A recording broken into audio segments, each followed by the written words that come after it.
Yo, what is going on, everyone? My name is Nick, or the Notorious Fantasy, and in today's video, we're going to be talking about my week number 3 waiver wire ads for fantasy football in 2021. Inside today's video, we're going to be going in depth into some running backs, wide receivers, and tight ends that I believe you guys should add prior to week number 3 of the 2021 fantasy football season. But before we get on into the deep dive into these players, I'd like to ask, if you are new to my channel and you do end up enjoying today's video, to please make sure that you hit that subscribe button down below. Not only is it free, I put out content every single day to help you guys win your 2021 fantasy football championship. And while you're down there, whether you are new to the channel or not, please make sure that you hit that like button down below to help boost this video up the algorithm so that more beautiful people like yourself can see today's video. So without further ado, let's get into the video. We begin with the running backs to add for week number 3 of the 2021 fantasy football season. First up here is James White, running back of the New England Patriots. This week, he is going up against the New Orleans Saints. Now, the New Orleans Saints are a matchup that is just about as confusing as it gets at this point. In week number 1, the New Orleans Saints offense is on fire. The defense looks stout up against the Green Bay Packers. And then last week, up against the Carolina Panthers, everything went wrong. Jameis Winston and the offense could not get it going. The defense looked terrible up against Mono Man Sam and friends and the Carolina Panthers. So it's very confusing how I feel like this matchup is going to go. I feel like we're either going to get the elite Jameis or the throw interception Jameis, and that's just the dice you roll every single game. Before the New England Patriots, I think they're going to be perfectly fine in this matchup, whether Jameis puts up big points or not. Now, this season, we have seen a uptick in targets for Damian Harris, as last season he barely saw any targets at all. But even with that said, James White continues to see a very, very heavy workload in the receiving game for the New England Patriots. Last week, he had 5 rushes for 20 yards and a touchdown up against the Jets, as well as having 6 receptions for 45 yards. Now, that touchdown in the rushing game is going to be very far and few in between, because that doesn't happen normally for James White. Now, he is probably going to get 5, 6, 7 potentially rushes every single game, but the odds he finds the end zone is unlikely. When rushing the ball, when catching the ball, though, in the receiving game, it is very likely. Now, with Cam Newton not being there anymore, once they cut Cam Newton, the door was much more open for James White as well as Damian Harris to see much more success in the offense. While Cam Newton was dumping the ball off a lot to Christian McCaffrey in Carolina, that is probably because the plays that Riverboat Ron was designing were to dump the ball off to Christian McCaffrey, because we saw last year, even when James White was being used relatively well in this Patriots offense, they just were, or Cam Newton just simply was not dumping the ball off his way. I think with Mac Jones here, it is a lot better for James White, and I expect him to have a solid season, as he is my number 1 running back to add on the week. At number 2, we have Sony Michel, running back of the Los Angeles Rams. Now, for Sony Michel, all of his value fantasy football wise hinges on Darrell Henderson not playing in this game up against the Tampa Bay Buccaneers. Now, this matchup for a running back is fucking atrocious. The Tampa Bay defense is legit up against a running back, unless, of course, you're talking about Cordarrelle Patterson, who did pretty solid up against the Buccaneers, but we saw Ezekiel Elliott get shut down up against that Bucs defense, and that does worry me for Sony Michel. Now, again, all of his value hinges on Darrell Henderson not playing in this game, or maybe missing a couple of games with his rib injury that he hurt in the 4th quarter, and he did not return. Now, right now, it's all up in the air on if Darrell Henderson is going to play in this game up against the Tampa Bay Buccaneers this week. It's really up in the air. They're saying that we may not know until later on in the week. So your waiver is already going to process. You will already have had to waste that pickup on Sony Michel. Now, I don't think it's necessarily a waste in a way, because if Darrell Henderson is to go down at another point in the season, then Sony Michel is instantly a guy that you can throw into your lineup, because he looks good when Darrell Henderson isn't in the game. He had 10 rushes for 46 yards in relief of Henderson up against the Indianapolis Colts. So he did show some promise, but with Henderson in the game, there's just not a huge plan to use Sony Michel. Going into the fantasy season this year, I was very high on Darrell Henderson despite them adding Sony Michel, and a lot of people started to panic. They got a little bit nervous because, hey, maybe now Darrell Henderson's not going to be the workhorse, and it was completely wrong, because Darrell Henderson is the clear workhorse there. Whether he plays or not really does depend on how valuable Sony Michel is this week. Next up, we got Tony Pollard, running back of the Dallas Cowboys. Now, if you have Ezekiel Elliott, please do not panic trade this guy away for a used condom or half-eaten bag of chips or something, because Tony Pollard is not the guy in Dallas. Despite what we saw up against the Chargers, we still saw Zeke play quite well. Now, the reason why a lot of people are poking fun at Ezekiel Elliott is because Tony Pollard looks explosive. He has this, and he has that Zeke doesn't have. Well, Zeke is also explosive. Zeke is just bigger. He's a bigger player than Tony Pollard is, and that's okay.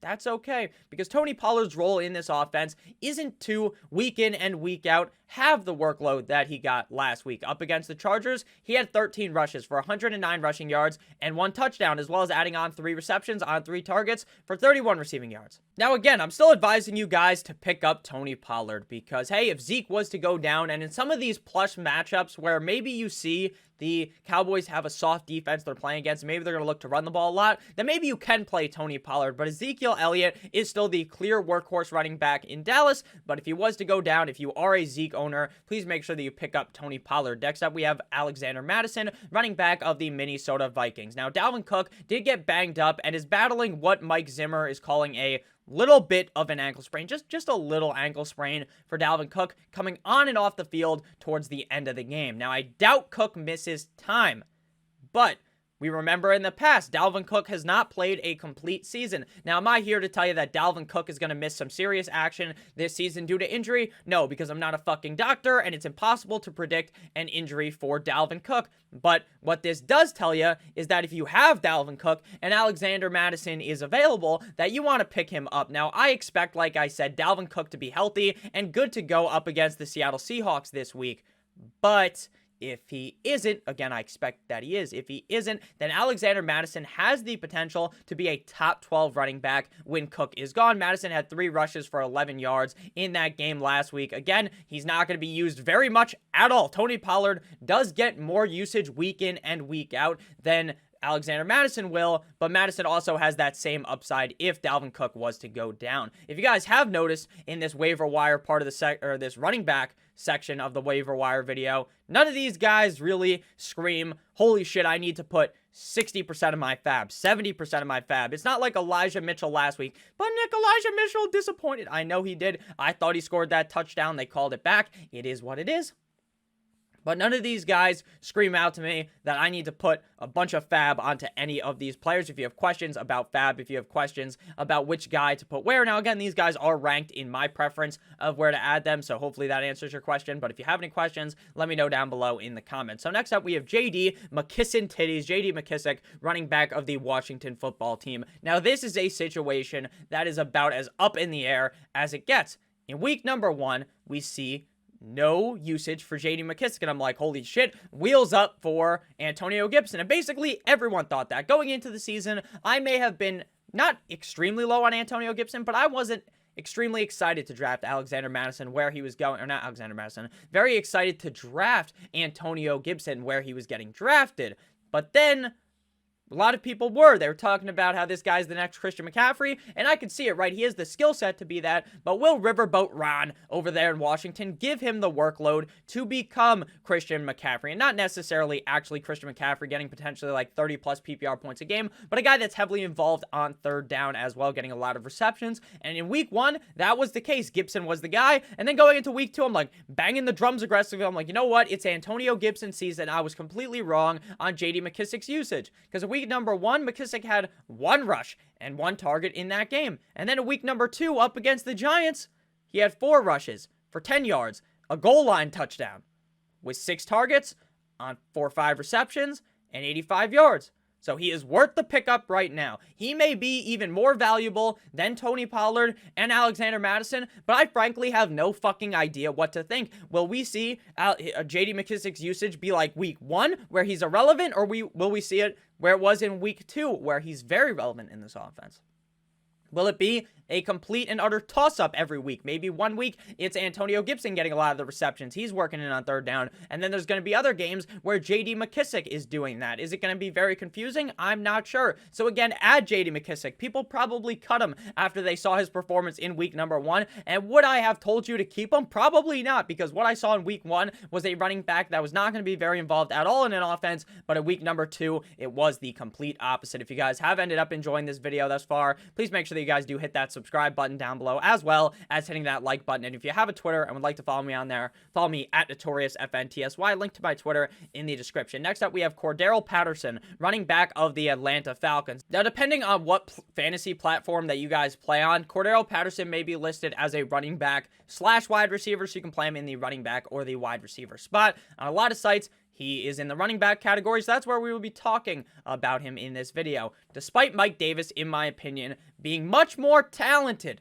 than Cordarrelle Patterson, the usage is still going somewhat Cordarrelle Patterson's way. In week 2 against the Tampa Bay Buccaneers, he had 7 rushes for 11 yards and a touchdown, as well as 6 targets for 5 receptions with 58 yards and a touchdown. That is very, very worrisome. This week, he gets the New York Football Giants. That seems to be a great matchup for putting up some points. Now, the Giants' defense isn't necessarily complete and utter dick cheese or something, but they aren't amazing. And Cordarrelle Patterson, with the usage he's getting, if you're down tremendous at the running back position, there's a lot worse options than Cordarrelle Patterson. Next up, we got the final running back, which is Trenton Cannon. Fire the Cannons, running back of the San Francisco 49ers. JaMycal Hasty right now is out week to week with a high ankle sprain. Elijah Mitchell gets banged up in the game. Trey Sermon suffers a head/neck injury in the game, which honestly sucks because that was his first ever NFL action. He touches the ball, he fumbles, he gets hit in the head, he's down, he looked bad. Will Trey Sermon play in week number 3 up against the Green Bay Packers? Maybe. Trenton Cannon, now again, this isn't a guy that you're going to blow your fab on because it is entirely possible that Sermon and Mitchell suit up. It is also entirely possible that they just carry on. Johnson gets elevated over Trenton Cannon, that they bring in another running back that's elevated over him. He's more of a speculative add. If you're in a deeper kind of league, I think that's the situation where you want to add Trenton Cannon, running back of the San Francisco 49ers. Next up, we have the waiver wire wide receiver adds for the week. First up, we got Henry Ruggs, wide receiver of the, turn your volume down real quick, the Las Vegas Raiders.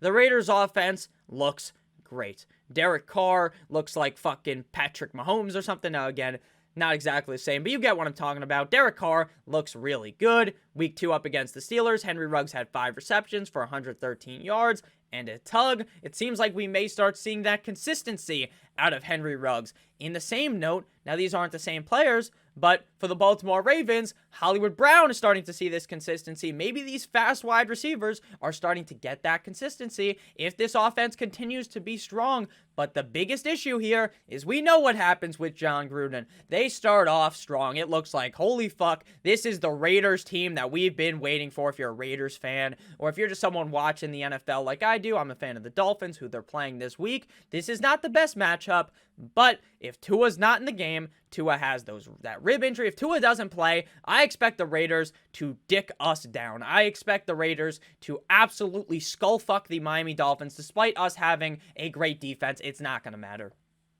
The Raiders might roll us. Henry Ruggs is in a great position, not only for this week, but for the future with the Las Vegas Raiders. Next up, we have Rondale Moore, wide receiver of the Arizona Cardinals. Now, Rondale Moore, just in my notes, I just wrote Rondale Moore is a fucking monster. That's exactly what I wrote. It's on the screen right now. I didn't expect the guy that is 4 feet tall. Now, again, is he actually that tall? No, he's much taller than that, but a short guy on the Cardinals with DeAndre Hopkins, with AJ Brown, with AJ Green, with Christian Kirk, with all of these options to throw the ball to, with Chase Edmonds, with James Conner, that things would be going his way this early on in his career.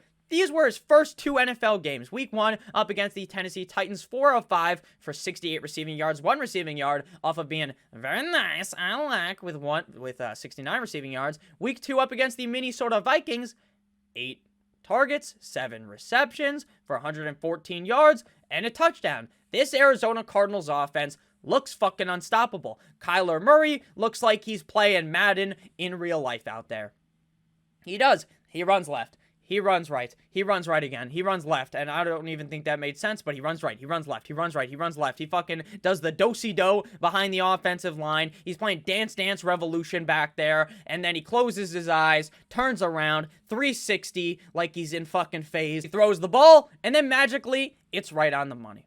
Rondale Moore is a big point of focus in this offense. Surprisingly, in his rookie year, he's a great player. I always thought he was, but I was worried about his role in this offense. He seems to be a very important player for the Arizona Cardinals, and with the usage he's been getting with this matchup up against the Jacksonville Jaguars, I like Rondale Moore a lot this week and for the future. Next up, we have Quintez Cephus. Quintez Cephus? Not sure how you pronounce his name. I apologize. Great game last night, though.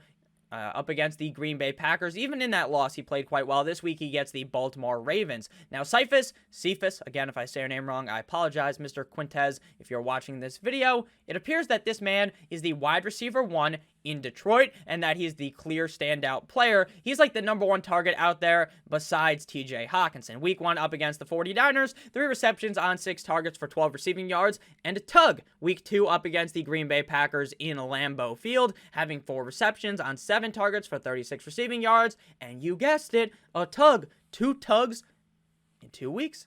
That's very, very good. Those are rookie numbers compared to how many tugs Robert Kraft is getting, but still a pretty solid showing for Mr. Cephus here. So, Quintez is looking like he's the number 1 guy there. Now, again, how much can you heavily invest in the Detroit Lions? Again, you're not going to want to fucking spend the house on getting a guy like Cephus, but what you're going to want to do is get him on your team at a cheap price, because the wide receiver 1 on any team, even if it's the worst fucking team in the National Football League, has some value. Next up we have, and again, the Lions may not be the worst team in the NFL. Next up we have KJ Osborne, wide receiver of the Minnesota Vikings, going up against the Seattle Seahawks this week. Now, I thought it was a complete and utter stupid idea to add Osborne last week. Now, I told you guys that you could do it, that it's kind of a risky maneuver, because this just seems like the one-hit wonder scenario, right? Where Osborne has this exceptional game up against the Bengals in week 1. 7 of 9 for 76 receiving yards. I'm thinking, you know what?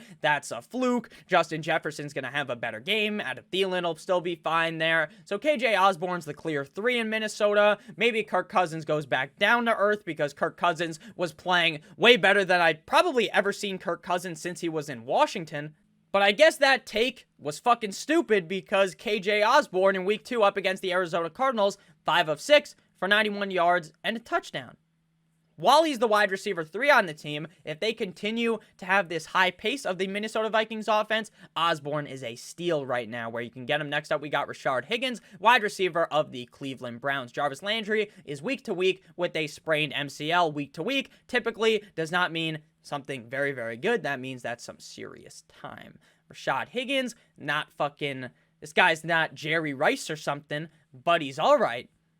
And Odell, what's happening there, pal? Is Odell going to come back? Is Odell going to be the wide receiver 1 next week? I don't know. Now, they're playing up against the Chicago Bears. This is far from an easy matchup, but if Odell's missing, which I expect him to play. If he's missing, it's even better for Higgins. Higgins is the clear number 2 now, though. Behind Odell Beckham Jr., Higgins went 2 for 2 for 27 yards last week in that game up against the Texans. So I don't expect this guy to be a world beater, but if you are in a deeper kind of a league, Higgins is certainly worth an add. Now on to the tight end ads of the video. So again, if you have enjoyed thus far, you've made it like 16, 17, 18 minutes in this video, make sure you hit that like button as well as that subscribe button. So I'm going to do a little bit of the electric slide so I can get myself a little more on the screen here. So the tight ends ads of the week. The tight ends are just a shit show, besides Jared Cook.